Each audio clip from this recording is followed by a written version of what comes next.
Assalamualaikum warahmatullahi wabarakatuh. Perkenalkan, nama saya Puput Melasari, NPM 18130035. Saya mahasiswi semester 5 dari Program Studi Bimbingan dan Konseling Universitas Muhammadiyah Metro. Di sini saya akan memberikan video layanan bimbingan klasikal.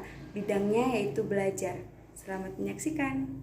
Assalamualaikum warahmatullahi wabarakatuh. Apa kabar hari ini?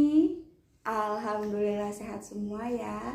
Nah, perkenalkan, nama Ibu Puput Melasari. Nah, di sini Ibu akan memberikan layanan bimbingan klasikal. Nah, sebelum memulai layanan bimbingan klasikal, Ibu absen terlebih dahulu ya. Atau siapa nih hari ini yang tidak hadir? Oh, alhamdulillah hadir semua ya. Nah, alangkah baiknya kita sebelum memulai layanan ini kita berdoa. Berdoa mulai. Berdoa selesai.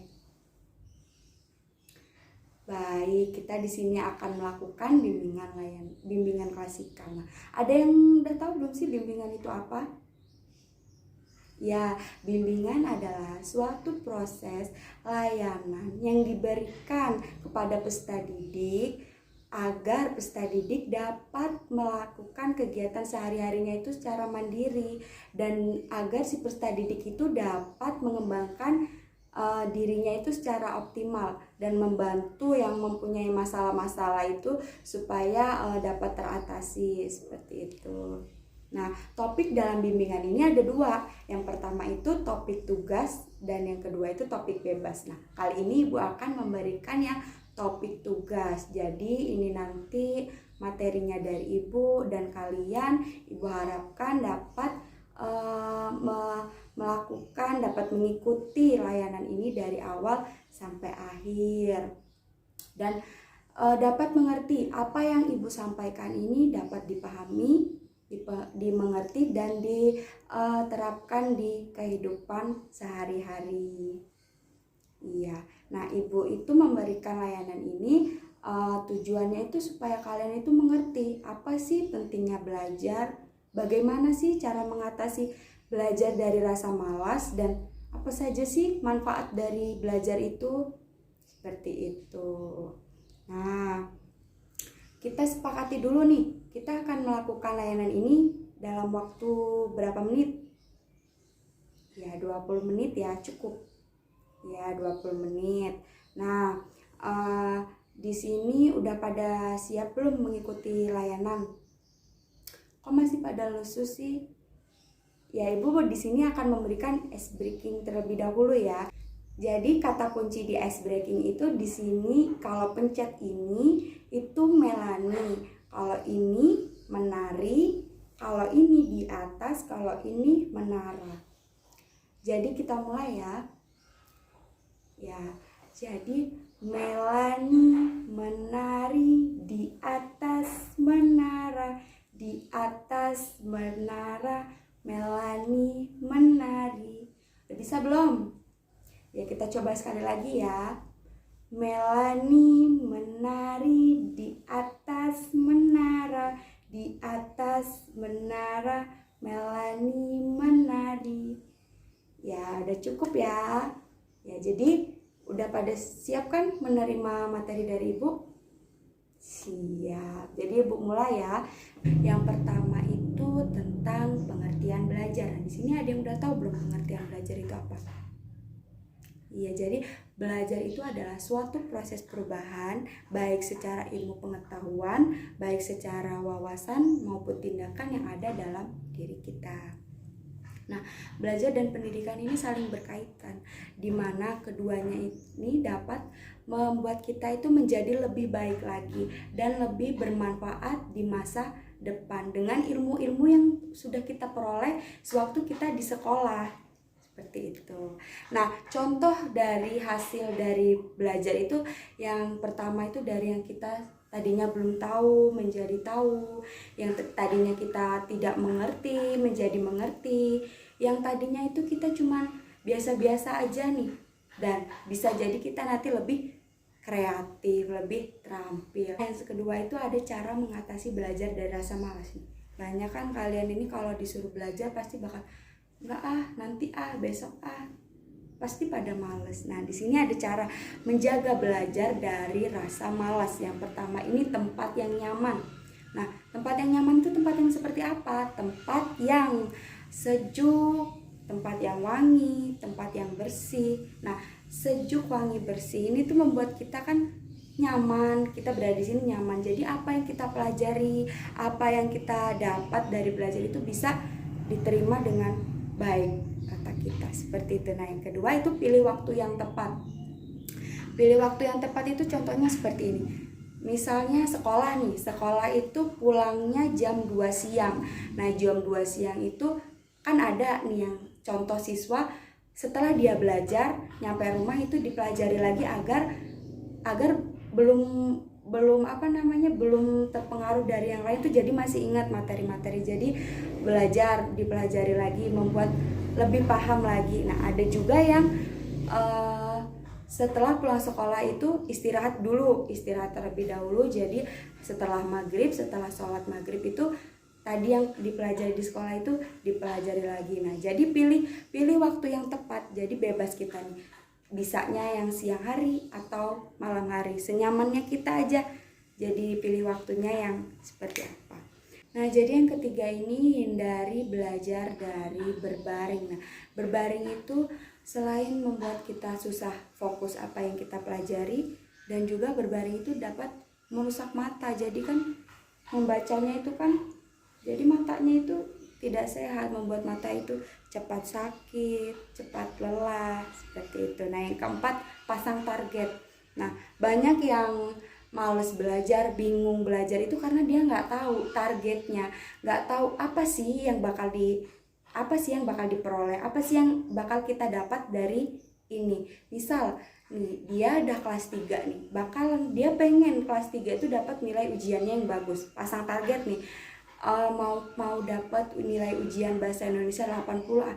Jadi dia belajar buat ngejar target dia itu. Target dia biar masuk ke kampus keinginannya atau mendaftar pekerjaan yang diinginkan gitu. Jadi dia menetapkan target. Jadi dia lebih semangat lagi itu dalam belajarnya, seperti itu. Nah, yang kelima ini jangan meletakkan HP di dekat tempat kita belajar.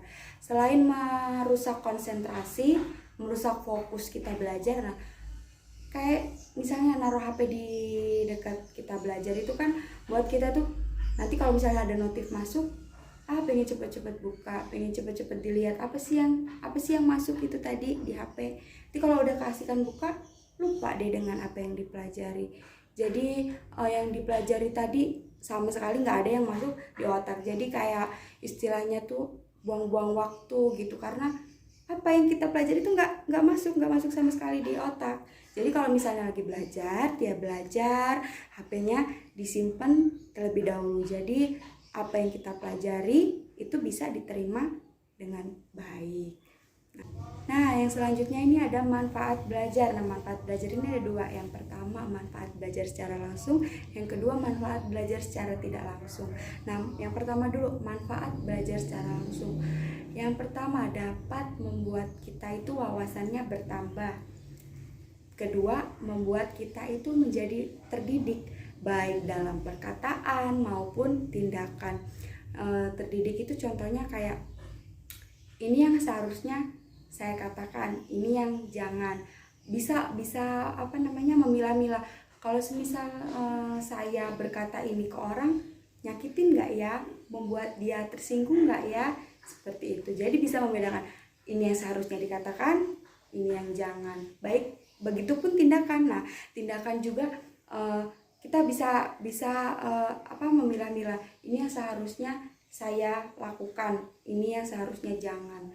Bisa memikirkan terlebih dahulu, kalau saya bertindak seperti itu merugikan dia nggak ya, membuat dia marah atau tidak ya, membuat dia tersinggung atau tidak ya, seperti itu. Jadi bisa memilah-milah mana yang harus, mana yang tidak, seperti itu. Nah, yang ketiga itu membuat kita menjadi disiplin. Nah, disiplin ini dengan adanya belajar kita dapat memanajemen waktu dengan bagus, dengan baik. Jadi kita bisa jam sekian sampai sekian saya harus ini, jam sekian sampai sekian saya harus ini. Jadi bisa memanajemen waktunya itu dia bagus sehari-harinya, seperti itu. Nah, ada juga manfaat belajar secara tidak langsung.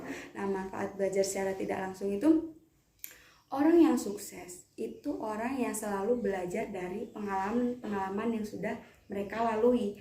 Nah, dengan adanya belajar yang secara tidak langsung itu kan menjadikan kemarin nih udah gagal, kemarin udah melakukan kayak gitu, oh saya gagal. Jadi untuk melakukan yang selanjutnya itu berusaha lebih bagus lagi, lebih baik lagi, semaksimal mungkin, supaya yang tadinya gagal itu membuat dia sekarang jadi berhasil, jadi apa yang diinginkan itu tercapai. Jadi selalu belajar dari pengalaman-pengalaman selanjutnya. Nah, manfaat belajar secara tidak langsung juga membuat kita nih, semisal kalau kita bersosialisasi di masyarakat itu membuat kita tidak canggung. Jadi nggak harus apa ya yang diobrolin, apa ya nanti yang diomongin gitu. Jadi kita bisa aja masuk gitu, masuknya kalau ngobrol apa aja gitu bisa. Jadi nggak ada canggung-canggung lagi. Nah, itu tadi materi yang dapat Ibu sampaikan. Ada pertanyaan? Ya tidak. Jadi kalau udah paham semua, Ibu kasih tugas ya, ini nanti diisi nanti yang dapat nilainya bagus Ibu kasih reward ya. Nah, ini tadi sudah Ibu koreksi, ini ada satu siswa yang hasilnya bagus, nanti Ibu kasih reward. Nah, jadi kesimpulan layanan yang Ibu sampaikan pada hari ini, jadi belajar itu tuh sangat penting ya buat kita semua, apalagi kalian sebagai siswa itu harus lebih semangat lagi belajarnya agar tidak rugi, agar kalian pun lebih bagus lagi untuk menyiapkan masa depan, agar apa kalian yang inginkan itu tercapai. Seperti itu. Belajar itu kan juga bekal buat kalian hidup di masyarakat. Seperti itu. Jadi layanan pada hari ini kita cukupkan ya. Sebelum menutup kegiatan pada hari ini, kita berdoa terlebih dahulu. Berdoa mulai. Berdoa selesai. Baik, itu tadi yang dapat Ibu sampaikan. Kurang lebihnya mohon maaf. Ibu akhiri. Wassalamualaikum warahmatullahi wabarakatuh.